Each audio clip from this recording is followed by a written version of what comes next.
Christians believe Jesus came to save the whole world. But what if that's not what Jesus himself said? What if Jesus never claimed to be sent to the Gentiles at all? What if this core idea of modern Christianity actually came from someone else?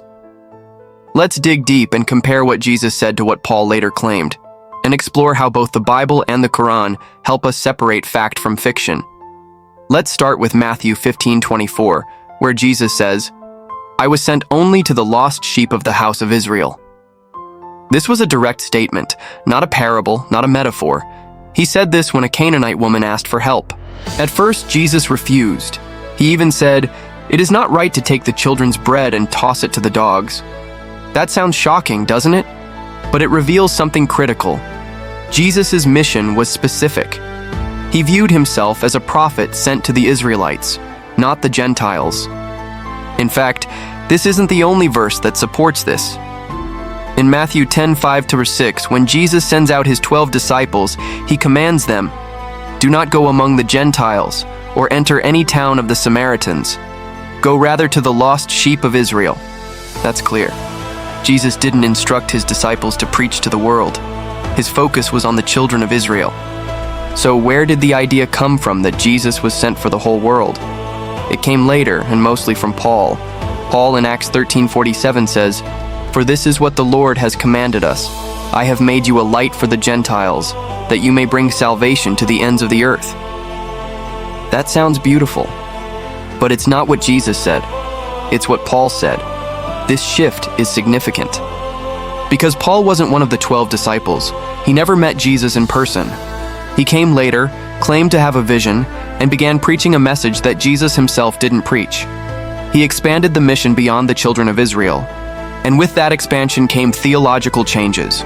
The concept of the Trinity, salvation through faith alone, the divinity of Jesus, the abolishment of the law. All ideas that Jesus never directly preached. In fact, Jesus himself said in Matthew 5:17, "Do not think that I have come to abolish the law or the prophets. I have not come to abolish them, but to fulfill them." Jesus upheld the law of Moses. He prayed, fasted, circumcised, and forbade unclean foods like pork. So why do many Christians today believe he canceled the law and opened salvation to everyone, regardless of obedience? Again, we trace that shift back to Paul. Let's turn to the Qur'an now, because the Qur'an also speaks of Jesus, not as God, not as the Son of God, but as a prophet sent to the children of Israel. Surah As-Saf 61:6 says, "And a mention when Jesus, the son of Mary, said, 'O children of Israel, indeed I am the messenger of Allah to you.'" Notice how the message aligns with what Jesus said in the Gospels. He was sent to the Israelites. The Quran confirms that the original message of Jesus was the same as that of Moses, Abraham, Noah, and Muhammad. Worship the one true God, obey his commandments, and prepare for the day of judgment. So when we ask the question, was Jesus sent for everyone or just the Jews? The consistent answer from Jesus himself, and from the Quran, is that he was sent to the Israelites.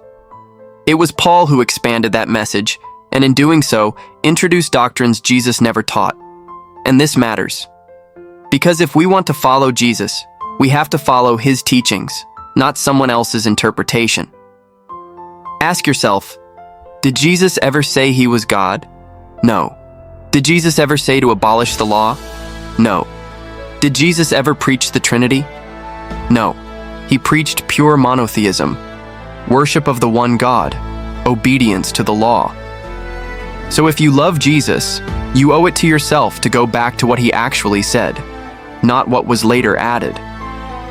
Let's follow the real message. Let's seek the truth, even if it challenges tradition. And if you want to explore more, drop a comment below, subscribe, and let's keep digging into the real word.